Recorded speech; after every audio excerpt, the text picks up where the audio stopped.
Hello my dear student, once again in my online classes. Student, today we have discussed the chapter 4 unit 1 arithmetic progression. Student, arithmetic progression बहुत important chapter है. इस chapter में आपको ऐसे questions मिलेंगे जो आपको क्लास 10 में 6 मार्क्स गेन कर सकते हैं. तो ये इंपॉर्टेंट बहुत ही चैप्टर है. स्टूडेंट, इसके लिए आपको इंपॉर्टेंट ये है कि आप इसके बेसिक्स को अच्छे से समझिए. बेसिक्स को समझने के बाद आप इससे क्वेश्चंस करेंगे तो आपको हर एक चीज धीरे धीरे क्लियर होते जाएगा. सो स्टूडेंट, चलो स्टार्ट करते हैं आज का टॉपिक. Let's start. स्टूडेंट, ये क्लास 10 का है तो हम आज डिस्कस करने वाले हैं अरिथमेटिक प्रोग्रेशन. जैसे स्टूडेंट आपने देखा होगा हमारे सीरीज क्या हो सकता है. हमारे सीरीज या तो इंक्रीज फॉर्म में हो सकता है या तो डिक्रीज फॉर्म में. कहने का मतलब है अगर हम कोई नंबर में अगर प्लस करेंगे तो प्लस फॉर्म में बढ़ सकता है. अगर कोई नंबर को हम कम करके अगर सीरीज बनाए तो कम करते हैं. जैसे एग्जांपल के आपके लिए मैं ये लिया हूँ, सीरीज है 1 4 8 13. तो इस सीरीज को आप देखिए स्टूडेंट अच्छे से. यहाँ पे 1 में 3 प्लस कर दिया तो 4 हो गया, 4 में 4 प्लस 8 हो गया, 8 में 5 प्लस 13. तो इसमें देखो कंटिन्यूसली क्या हो रहा है, बढ़ रहा है. कंटिन्यूसली क्या हो रहा है, इसमें नंबर्स बढ़ रहे हैं. और इसमें हम देखिए अरिथमेटिक प्रोग्रेशन में क्या होता है 1 5 9 ऐसे कर देते हैं. मतलब इसमें कितने का डिफरेंस है स्टूडेंट, 4 का. 4 यहाँ पे भी 4 यहाँ पे भी. मतलब आप देख सकते हो अरिथमेटिक प्रोग्रेशन में इसका जो डिफरेंस है वो क्या है आपका कंप्लीटली फिक्स्ड है. ये चेंजेस नहीं होता है. उसी को अरिथमेटिक प्रोग्रेशन के लिए स्टूडेंट एपी के लिए फार्मूला होता है. एपी के लिए क्या फार्मूला होता है, a n is equal a plus n minus 1 d. A plus n minus 1 d means student a n यहाँ पे क्या डिनोट करेगा, ए एन इज इक्वल है ना number of terms. Number of terms कभी कभी लास्ट टर्म भी बोलते हैं, लास्ट टर्म भी हो जाता है. फिर यहाँ पे ए क्या है, ए है यहाँ पे a first term. N number of यहाँ पे हो गया नंबर ऑफ टर्म्स, ठीक है. यहाँ पे हो जाएगा number of steps. D common difference. ये हो गया कॉमन डिफरेंस. इस तरीके से आप देख सकते हैं कि इसका फुल फॉर्म क्या होता है. ये इसी फॉर्मूले से हमको आगे क्वेश्चंस सॉल्व करने हैं. तो स्टूडेंट आई होप इस सीरीज आपको समझ आ गई. इसमें जो है वैल्यूज है फिक्स है, चेंज नहीं हो रहा है. तो आपको ये समझना है कि अरिथमेटिक प्रोग्रेशन एपी है. इसके लिए फार्मूला है जिसका हम यूज करके हम पूरे क्वेश्चंस को सॉल्व करेंगे. अब हम स्टूडेंट ये देखेंगे यहाँ पे कि इसके ना जनरलाइज फॉर्म क्या है. जनरलाइज फॉर्म ऑफ एपी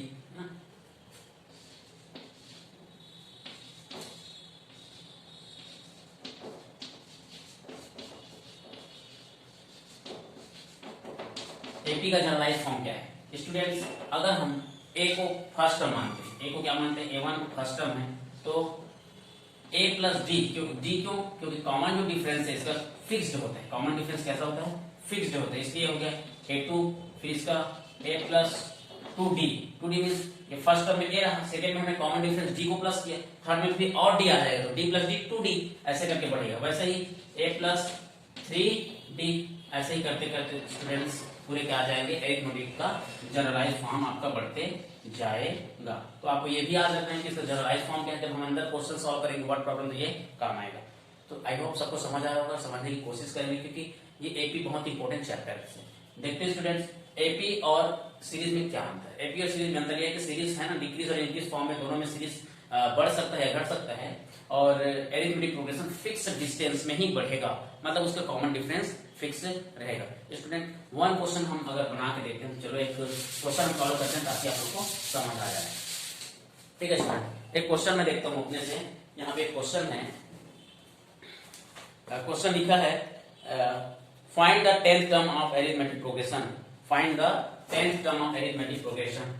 आपको क्वेश्चन है 1 find the 10th term of arithmetic progression. और अरिथमेटिक प्रोग्रेशन क्या है, 4 7 10 13 ऐसे है ना. Then solution. इसके सॉल्यूशन क्या होंगे स्टूडेंट, इसके सॉल्यूशंस ऐसे होंगे कि यहाँ पे है क्या उसको देखते हैं. फार्मूला तो जानते ही. तो a इज इक्वल ये a1 है, ये a2 है और ये a3 है, ये a4 है. तो आपको फार्मूला क्या, a1 यहाँ पे क्या है, a1 यानी a, a1 यानी a, a1 यानी ए, ठीक है। यहाँ पे फर्स्ट टर्म, यहाँ से ऐसे कर सकते हैं क्या, थोड़ा ध्यान समझते हैं, a1 a2 और a3, ताकि हमको ये समझ आए फर्स्ट टर्म है a होता है, तो ये हो गया 4, ठीक है। फिर d यानी कॉमन डिफरेंस, कॉमन डिफरेंस हमेशा स्टूडेंट a2 माइनस a1 करना, मतलब second term minus first term, तो आपका आ जाएगा, ये क्या आ जाएगा 10 माइनस 7 इज इक्वल 3, d भी निकल गया आपको, तो d क्या निकल के आ गया, d ये इतना है। अब क्या बचा, a है ना, a और a d मिल गया। अब आपको क्या फाइंड करना है, 10th टर्म, तो यहाँ पे क्या फाइंड करना है, n इज इक्वल क्या है 10th टर्म है। सो स्टूडेंट फार्मूला क्या है आपका,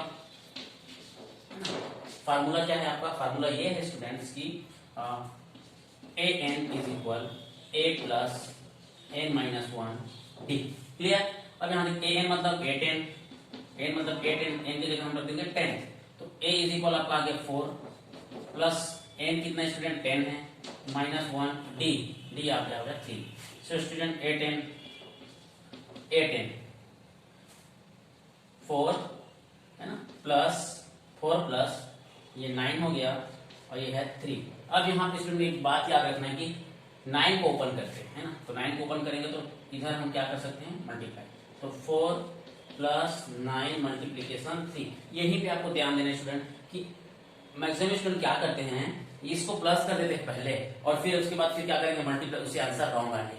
DMS के लॉ से, एक लॉ होता है DMA और S, इस लॉ के अनुसार पहले हम डिवाइड करेंगे, डिवाइड नहीं मिला तो हम क्या करेंगे, मल्टीप्लाई, तो हमें मल्टीप्लाई फॉर्म में क्या मिला, इन दोनों को हम पहले क्या कर देंगे, मल्टीप्लाई, तो 9 3 27 और ये हो गया 4, तो आपका टोटल कितना आएगा स्टूडेंट, टोटल इसके आंसर आएगा 27 प्लस 4, तो आ जाएगा 31 इसका आंसर आएगा, क्या है a10। मतलब इस क्वेश्चन में ये पूछा जा रहा था, find the 10th term of the AP, आप एपी का 10th टर्म बताओ।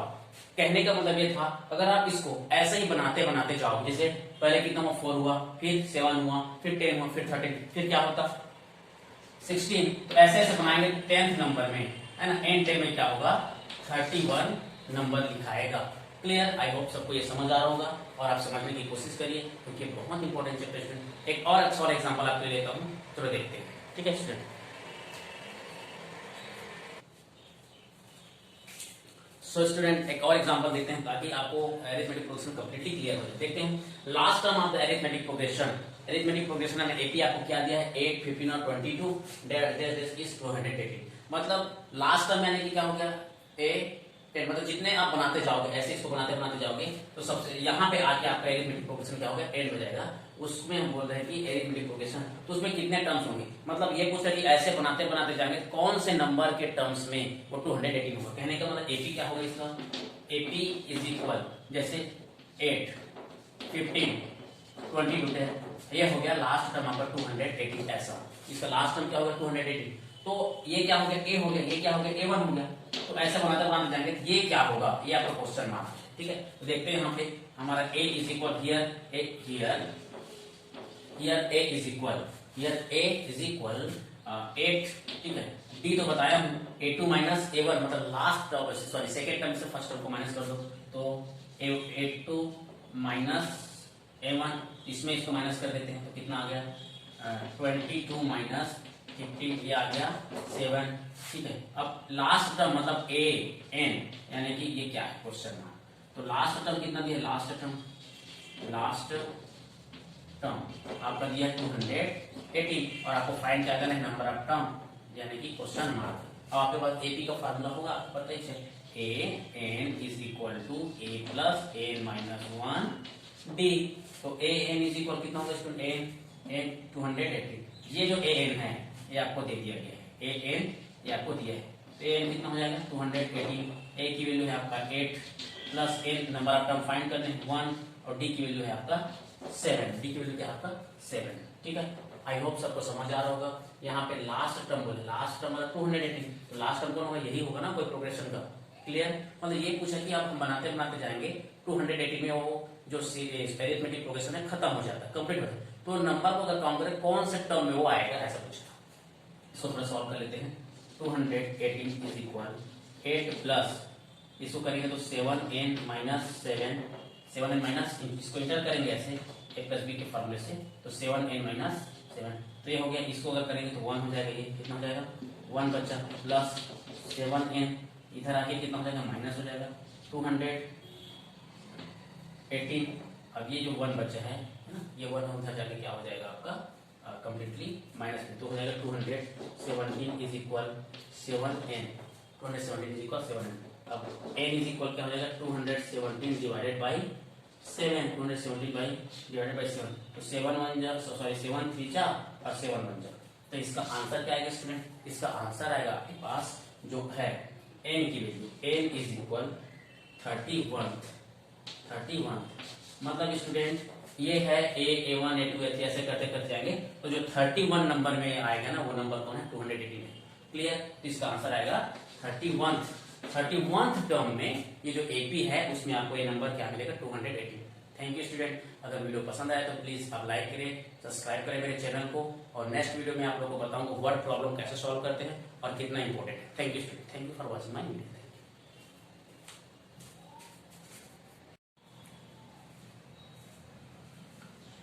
Hello dear student, once again in my online classes. Students, look at here one important question of class 10th arithmetic progressions. A common difference of two AP is same. मतलब common difference मतलब D. Two AP के common difference D जो कि दोनों में same रहेगा. If their 99 term, उसके 99 जो term है वो क्या है खुद ही 99 है. Then what will be their difference of 999 term. अब बताओ कि अगर 99 टर्म्स का डिफरेंस 99 है तो 999 टर्म का डिफरेंस क्या होगा, इसको हमको प्रूव करके बताना है। So student look at here, देखो डी यानी कि कॉमन डिफरेंस क्या है, डी तो सेम है, डी क्या है सेम है। अब हमको पता है कि a n is equal a plus n minus 1 d होता है। ए एन कितना दिया है 99, तो ए हो गया ए 99 टर्म्स, ए 99 टर्म्स, देन ए प्लस एन कितना है 99, तो ये हो गया 99, ये कितना हो जाएगा 99 माइनस 1 डी हो जाएगा ए प्लस 98 डी 98 डी, ये हो गया ए 99। ऐसे ही आपको कितना बोलोगे 2 एरिथमेटिक प्रोग्रेशन बोला, ये तो फर्स्ट एरिथमेटिक प्रोग्रेशन है, कितना बोला 2 AP। तो एक और लेते हैं, तो सेम इसको भी सेम टू सेम बनाएंगे, तुम्हारे पास क्या आएगा एक A डैश के फॉर्म में लेंगे, एक ऐसे ही फिर बनाना पड़ेगा मुझे, जिसको मैं डायरेक्ट बना रहा हूँ, समझने की कोशिश करो कि तो दूसरा हम AP लेंगे उसको भी बनाएंगे तो ऐसे ही सेम आएगा, उसको मैं डायरेक्ट बना रहा हूँ A dash is equal A plus 98 D आएगा। कॉमन डिफरेंस दोनों का तो सेम होना है, ये हो गया 2, ये हो गया 2।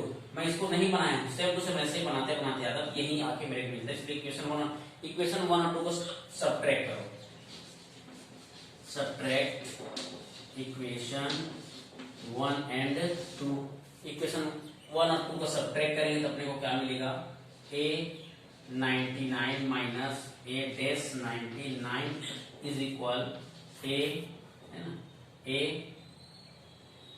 Plus 98 D minus A dash रहेगी ए डैश 90 सॉरी प्लस 98 हो गया माइनस 98 डी।